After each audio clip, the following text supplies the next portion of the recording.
The world remembers Victor Lustig by many names. Count Lustig, the man who sold the Eiffel Tower. He was a master of illusion, a nightmare for those who fell under his spell. Born in the late 19th century, Lustig honed his craft in the gambling dens and luxury liners of Europe.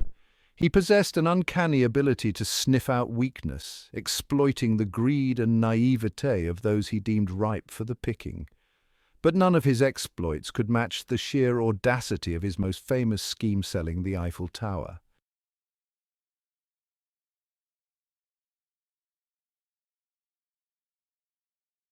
The year was 1925. Paris buzzed with the energy of the Roaring Twenties, a time of economic prosperity and social change. Lustig, ever the opportunist, saw a city ripe for the taking. He had followed the news, the whispers of government corruption and the astronomical costs of maintaining the Eiffel Tower. An idea began to take shape in his mind, a plan so audacious, so outrageous, that it could only be described as genius or madness. Lustig understood that the key to success lay in exploiting the anxieties of the time. He needed a mark, someone of influence, yet blinded by their own ambition. He found his target in André Poisson, a scrap metal dealer with political aspirations. Poisson represented a new breed of entrepreneur, eager to make their mark on the world, even if it meant bending the rules. Lustig, posing as a high-ranking government official, approached Poisson with a proposition too good to refuse. The city of Paris, he claimed, could no longer afford the upkeep of the Eiffel Tower. Little did Poisson know he was being drawn into a web of deceit spun by a master manipulator.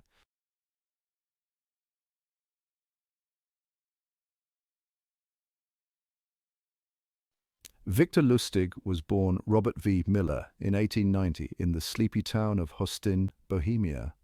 Now part of the Czech Republic, Bohemia was then a melting pot of cultures and languages, part of the sprawling Austro-Hungarian Empire. It was a world on the cusp of change, where old empires crumbled and new ideas flourished. This environment of flux and uncertainty would prove to be fertile ground for young Victor's unique talents. Even as a child, Victor possessed an undeniable charm, a charisma that belied his tender years.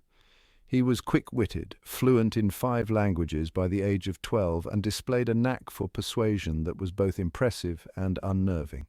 His parents, recognizing his intelligence, encouraged his education. They envisioned a respectable future for their gifted son, perhaps as a doctor or a lawyer. But Victor had other plans. School held little appeal for Victor.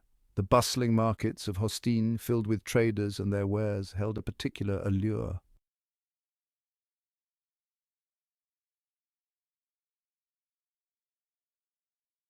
Victor's teenage years were a whirlwind of petty theft and minor scams. He discovered a talent for card tricks, quickly graduating from simple sleights of hand to more elaborate cons. He preyed on wealthy tourists, drawn to the casinos and gambling dens that flourished in the spa town of Karlovy Vary. His charm disarmed them, his quick wit and sleight of hand relieved them of their money, all with a disarming smile and a twinkle in his eye. As Victor's confidence grew, so did his ambition. He yearned for something more, a stage grander than the smoke-filled rooms of local casinos. He set his sights on the luxury liners that crisscrossed the Atlantic, carrying wealthy Americans to and from the old world. He adopted the name Victor Lustig, a more refined moniker for the persona he was crafting.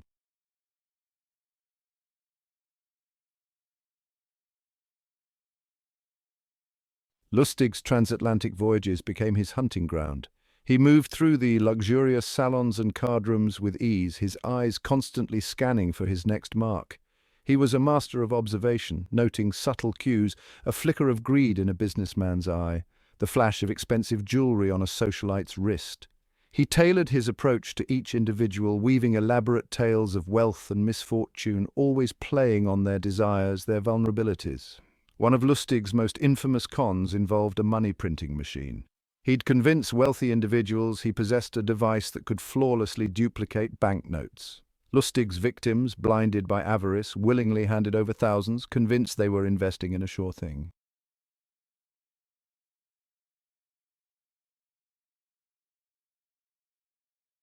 Lustig's success wasn't merely due to his charm or his skill at deception.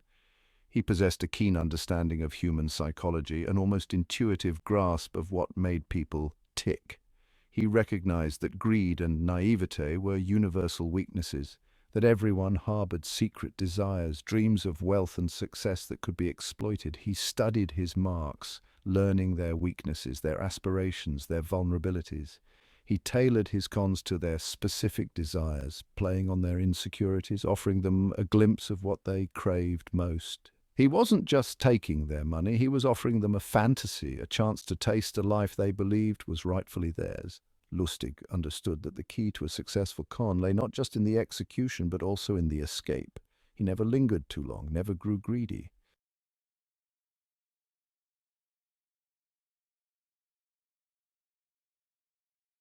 By the early 1920s, Lustig had amassed a small fortune. He could have easily retired, lived comfortably off his ill-gotten gains, but the thrill of the con, the challenge of pulling off the impossible, was an addiction he couldn't resist. And then an opportunity presented itself, an audacious scheme so outrageous, so ludicrous, that it could only have sprung from the mind of Victor Lustig. The year was 1925. The Great War had ended, leaving Europe in a state of flux. France, still reeling from the conflict, struggled to rebuild. Whispers of government corruption and economic instability filled Parisian cafes. The Eiffel Tower, once a symbol of national pride, had become a costly burden, its maintenance a drain on the city's coffers. Lustig, ever the opportunist, saw a chance to exploit the situation.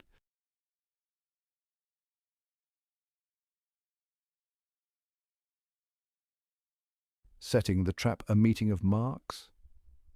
Lustig knew that selling the Eiffel Tower outright was impossible. He needed a different approach, one that played on the anxieties of the time. He focused on the scrap metal industry, booming in the aftermath of the war. Scrap was a hot commodity, and Lustig aimed to convince someone that the Eiffel Tower in its entirety was up for grabs. He needed a mark, someone ambitious, greedy, and easily manipulated. He found his target in André Poisson, a man with a hunger for wealth and a penchant for cutting corners. Poisson was a scrap metal dealer used to dealing with discarded remnants of industry, not iconic monuments. But Lustig knew how to make the impossible seem plausible, even desirable. Lustig arranged a clandestine meeting at the luxurious Hôtel de Crillon, a favorite haunt of diplomats and dignitaries.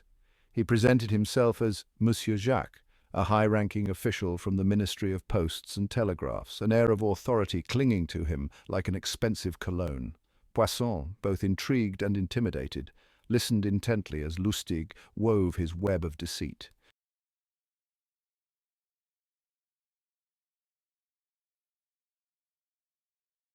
Smoke and mirrors, the illusion of authority. Lustig understood the power of presentation.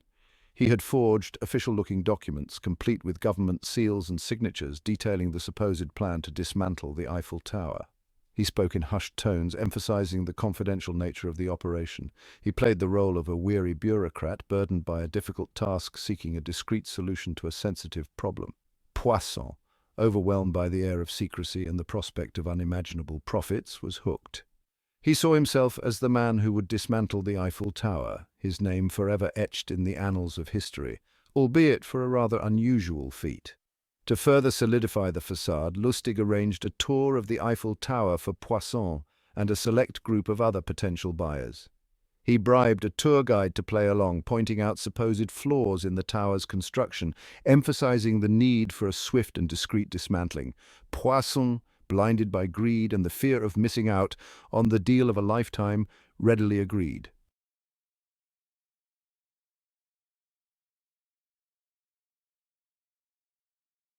The stakes are raised, a bid for greatness.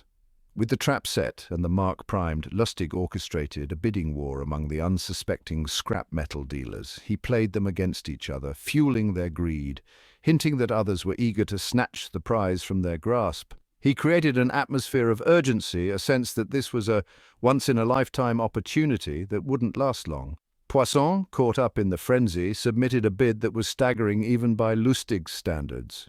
He rationalized it as an investment, a small price to pay for the tons of valuable scrap metal he believed he was acquiring. Lustig, maintaining his charade as the government official, met with Poisson in private to finalize the deal.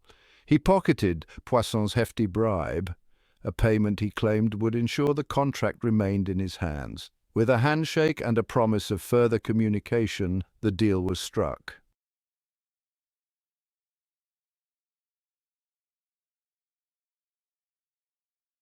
Whispers of doubt sowing seeds of deception.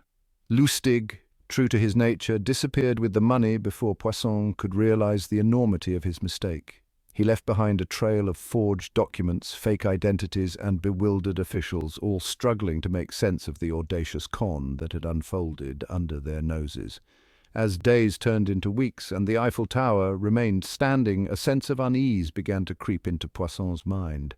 The promised communication from Monsieur Jacques never materialized. The government officials he tried to contact either feigned ignorance or denied any knowledge of the deal. The realization dawned on Poisson slowly, like a thief creeping in the night. He had been conned, taken for a fool by a master manipulator. The shame and humiliation were almost unbearable. He had lost a fortune, the money he had scrimped and saved, all for a pile of worthless papers and a story too incredible to believe.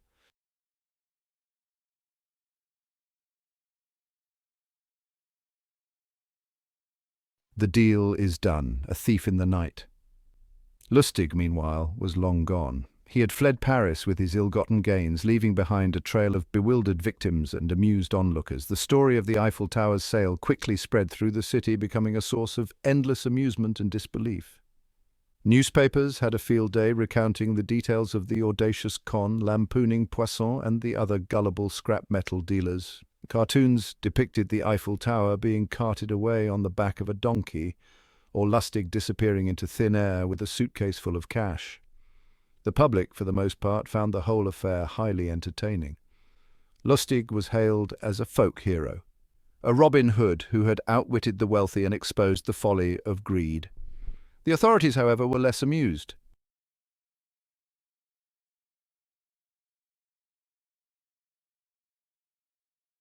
Vanishing act Lustig's disappearing trick. The Eiffel Tower, of course, remained standing. It continued to loom over Paris, a testament to human ingenuity and, perhaps, a silent reminder of the audacity of Victor Lustig, the man who almost sold it for scrap. Lustig's con was a masterpiece of deception, a testament to his understanding of human psychology and his ability to exploit the weaknesses of others. He understood that greed and ambition could blind even the most astute individuals, leading them down a path of self-destruction. Poisson, the unfortunate scrap metal dealer, never recovered his lost fortune. He faded into obscurity, his name forever linked to the man who had so effortlessly relieved him of his money. Lustig, meanwhile, continued his life of crime, pulling off cons across Europe and the United States, always staying one step ahead of the law. But the Eiffel Tower con remained his most famous exploit, a testament to his audacity and his uncanny ability to make the impossible seem real. It was a con that captured the imagination of the world, a story that would be told and retold, a testament to the enduring power of a well-crafted con and the enduring appeal of a master manipulator.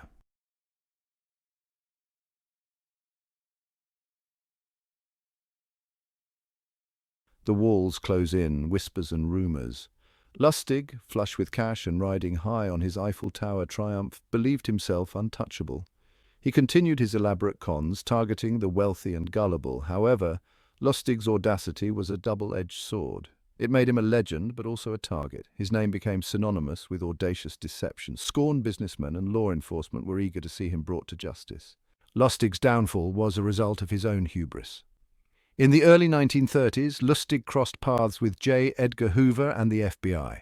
The arrest was swift and decisive. Lustig was caught red-handed with counterfeit bills.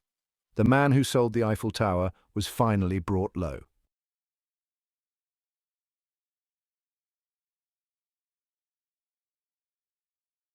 Behind bars, but not broken, a mind uncaged, Lustig, facing charges, was sentenced to Alcatraz. The island fortress, known for its harsh conditions, seemed a fitting end. Yet even behind bars, Lustig's spirit remained undimmed.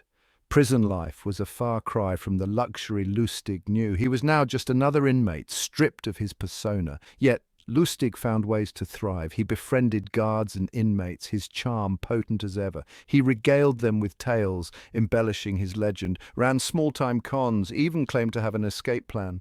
Lustig's spirit, his ability to find opportunity, is a testament to his character. Some see it as criminality, others as resilience.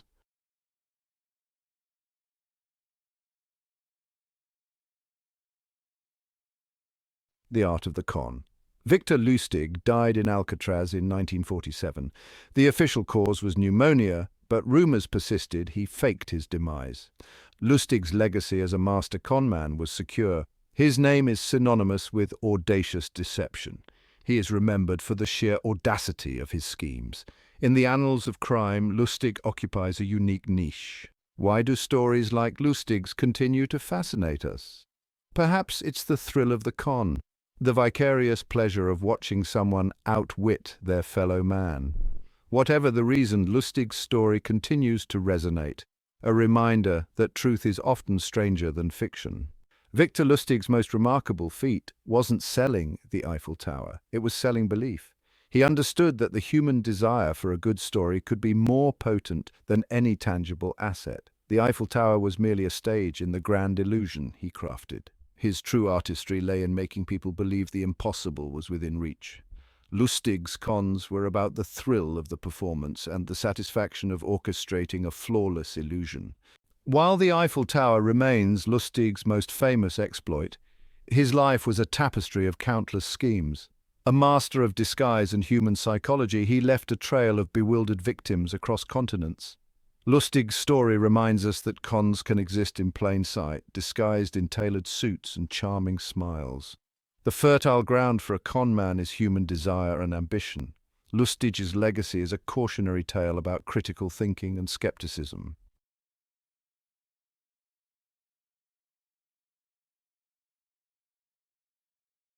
Victor Lustig's true legacy is not one of grand monuments sold or fortunes stolen, but rather the enduring power of a well-crafted illusion. He was a master of smoke and mirrors, a weaver of dreams and deceits, who understood that the most potent weapon in a con man's arsenal is not brute force or intimidation, but the subtle art of persuasion, the ability to make people believe. Lustig's story continues to resonate in the 21st century, a world grappling with fake news, online scams, and a seemingly endless parade of charismatic figures peddling dubious promises. In this environment, Lustig's life serves as a reminder that the art of the con is a timeless craft, one that adapts and evolves with each passing generation. While Lustig's exploits may be relegated to the history books, the lessons they offer remain as relevant as ever. His story is a testament to the importance of vigilance, critical thinking, and the recognition that even in a world saturated with information, the most dangerous deceptions are often the ones we're most eager to believe. The man who sold the Eiffel Tower may be gone, but the echoes of his audacious cons continue to serve as a cautionary tale, a reminder that the greatest illusion of all is the one we create for ourselves.